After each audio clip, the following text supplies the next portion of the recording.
In this job market, landing a new job for many people feels like you're just praying for a miracle. People are feeling discouraged, embarrassed, beat down, and just not in a good mental state after trying for months and months and sending out hundreds of applications to land a brand new job. So today I want to talk about some of the articles I found and some of the posts I found throughout the internet, throughout social media, just sharing people's stories of how they're feeling about this current job market. Let's dive in. We open with LinkedIn, where somebody shared, "Why is finding a job in today's world this hard? Lately, I've been feeling like job hunting is less of a process and more of a full-time job without the paycheck. Every application feels like I'm throwing my resume into a black hole, hoping for a miracle. They say tailor your resume for every position. Done. Write a killer cover letter. Nailed it. Network. I'm sliding into DMs and attending virtual coffee chats like my life depends on it. Yet here I am, endlessly scrolling through job boards, deciphering vague job descriptions that require 3 to 5 years of experience for entry-level roles. How? Where? Did I miss a secret class in college called Magically Gain Work Experience Without a Job 101? It's exhausting to pour so much effort into applications and interviews, only to hear crickets or get ghosted after rounds of interviews. Meanwhile, you see job postings up for months. Are companies even hiring, or are we all stuck in some corporate Hunger Games? Don't get me wrong, I'm not giving up, but I'd be lying if I said the process isn't discouraging at times. If you've been through this, you know the grind. And if you're in the same boat as me right now, keep pushing. We'll land where we're meant to be, eventually." We're leading the parade now. And you can feel this person's discouragement, their heartbreak, just reading the words that they typed out. And you hate to see it because this is probably someone who is working hard, is trying their very best to land a new job and still not getting anywhere. Just a couple of thoughts that I had while reading through this, but please let me know down in the comments below your thoughts and what you think this person could do better or change and maybe do a little bit differently going forward. For me, when this person says that job hunting is a full-time job, now this person has the open to work LinkedIn banner, so I'm assuming they don't have a job. Either they were fired or got swept up in a round of layoffs. So the reality is, yes, applying for a job is a full-time job. This needs to be the main thing you're doing. You don't have time to play video games. You don't have time to hang out with your friends. You only have time to look for a job. It needs to be a full-time job. So if you're working 40, 50 hours a week, unfortunately, you got to put that kind of time into the job search to land a new job these days. And this person says that they're looking through the job boards. Well, that's probably the main tweak that we all need to make in 2025. You can't really go to a lot of these job boards and just see what's posted there because a lot of times that's not getting you where you need to go. What you need to do is try to find companies that are hiring and that have their job postings on their actual website. You need to cut through the middleman and get right to the posting of the company directly themselves. Now, sometimes you'll apply to a company on their website and you might not have luck, but I got to imagine your chances of success are even higher if you just go right to the company as opposed to the third party. Because on that job board, they might not even tell you the name of the company. And even if you do land a job, they might take a portion of your pay, but they're also going to be spreading that job out to as many different people as possible. So you want to not have to fight so many people by going through job boards where you see probably within an hour, a lot of these jobs have 100 people, if not apply, at least view the posting. And those are not the odds that you want to take.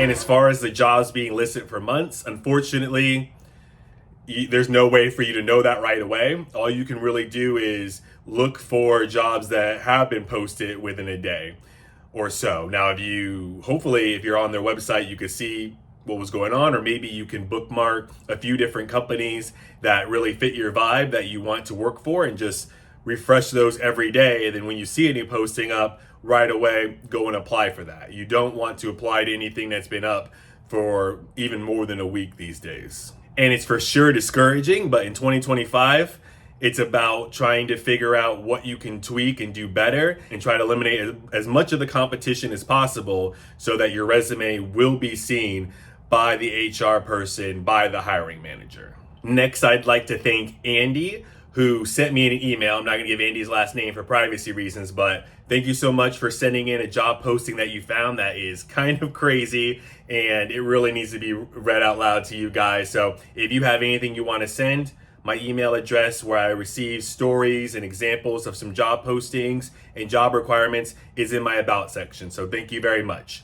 Andy's email says, I came across this crazy job description. It's really quite insane and kind of sums up the current job market. It might make for an interesting video. They are expecting employees to work 80 plus hours a week, which is something I've had to do at times during a sprint during my career, but this sounds like they expect it every day. But the crazy thing is, this job market is so insane right now, I'm actually desperate enough to apply for this job. And I'm not going to say exactly where this job is, but I'm going to read through parts of this description that really aligns with what he's talking about. Part of this description says, if you're the kind of person who thrives on solving tough challenges and wants to make an impact in an industry that truly matters, then keep reading, because this is the opportunity you've been waiting for.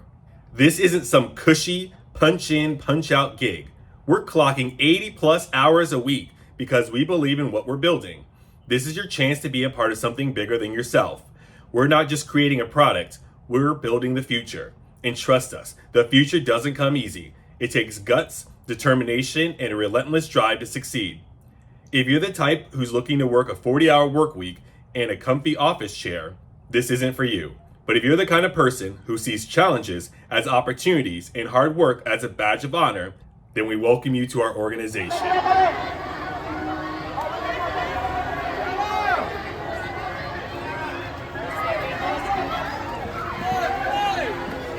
I mean, that is all kinds of red flags unless you want to really work so hard that you burn out, that you want to put in so many hours that you don't see family, don't see friends, and might have to call BetterHelp or something like that and get some therapy, because that is a lot to be.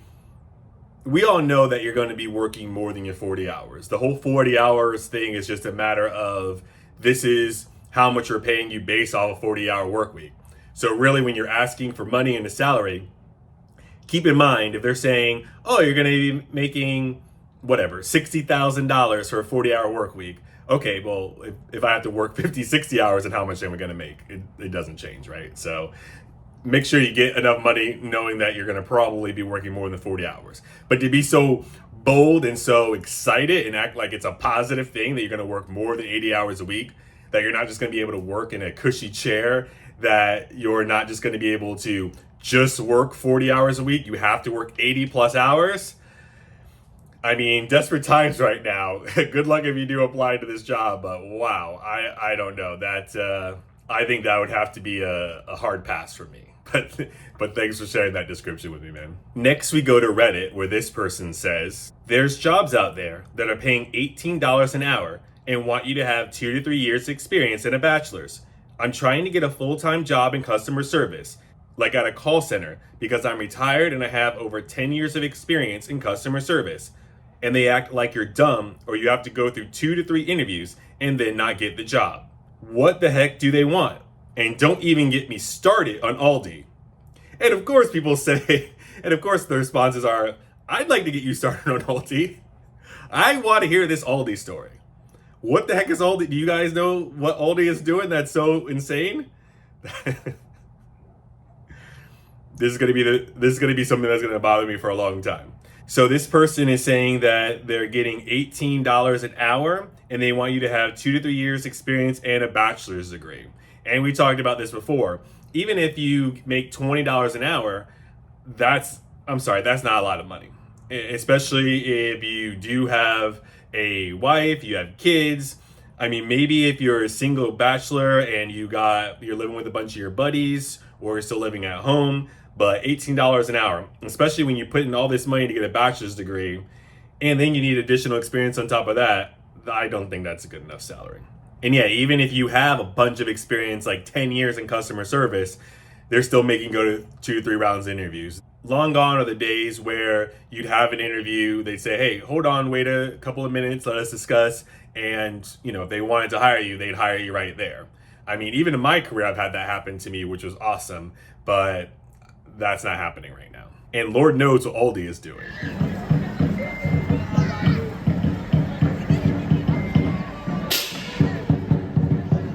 Next, this person on Reddit says, I just got a job, but holy cow, it took me 2 months and around 120 applications, with only about 5 of them calling me back and interviewing me. I applied to Lowe's, Home Depot, Walmart, electrical security, you name it. Companies are posting more and more ghost jobs. I'm not sure of the next words that are being said, but essentially, I got turned down without interviews from at least 20 jobs. I have 5 years military experience, 4 years in commercial electrical as well, and I worked in sales as outside sales and as well, and legit no one wanted to hire me at all. I'm not trying to make fun of someone, but you see the screenshot up here on the screen. This is really hard to read. I really hope the resume is written better than this Reddit post. I legit thought no one wanted to hire me at all, and I started to panic, but I finally got a really good job as a fiber installer. But dang, almost 3 months of applying. So even for trades, manual labor, you're still not necessarily going to get a job after a couple of days.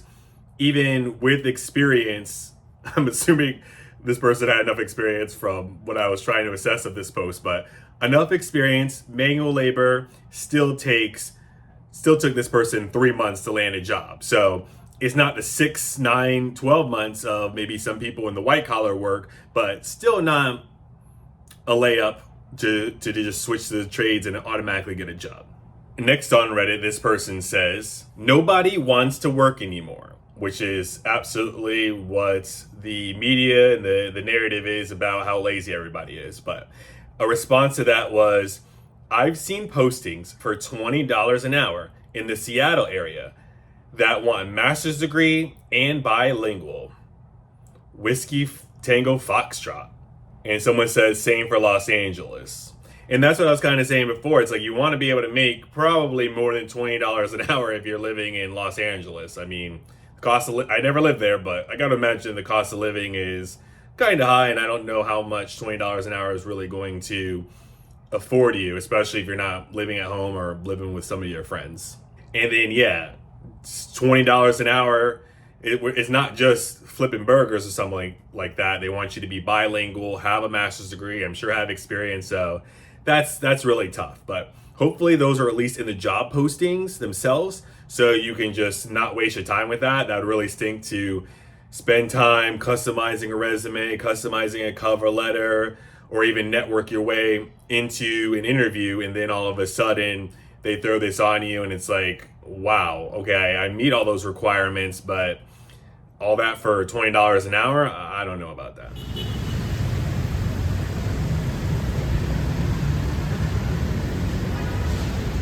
Next, this person says, dude, the workforce is horrific right now. I'm literally a night security guard with a master's degree and can't find anything in my field. I feel your struggle. It's not just you or something you're doing. And then someone said, what's your degree? And then someone else said, master's in daytime security guarding. I didn't mean to laugh during the original, but I knew what the punchline was going to be. If you get a master's in daytime security, you're going to want a daytime security job. But that's true. I mean, I think we should be more empathetic than stop crying, get your butt in the office. But I think we should be able to complain and vent and just realize that it's unusual. It's not appropriate for jobs that are going to only pay you $18 to $20 an hour, or jobs like working in fast food as, an order taker or as a security guard, to expect master's degrees. For you to work at the front desk checking people in, to expect master's degrees. And if they, for some reason, do need this higher level of education, at least pay you enough. But to have a job that you probably don't need a master's degree for, and they're not going to pay you that well anyways, and then they expect it. I mean, I don't know if these jobs are just throwing out anything and just seeing what they can get, which is probably what's happening, but or if they're all just jokes. I don't really know, but that's why maybe you just have to apply to any job that you might think is a good fit, because you're not going to probably make all of the requirements, especially when there's requirements like we're only going to pay you $18 to $20 an hour, and you have to be bilingual, and you have to have a master's degree. They can't possibly, right, be getting people who fit every single one of these criterias. I'm not really sure. But let me know what you think about these posts that I shared today, which ones stand out to you, and if you have any stories that you want to send my way, go ahead and feel free to send me an email, and I'll try to include it in a future episode. Thank you so much for watching this episode, and I'll talk to you later.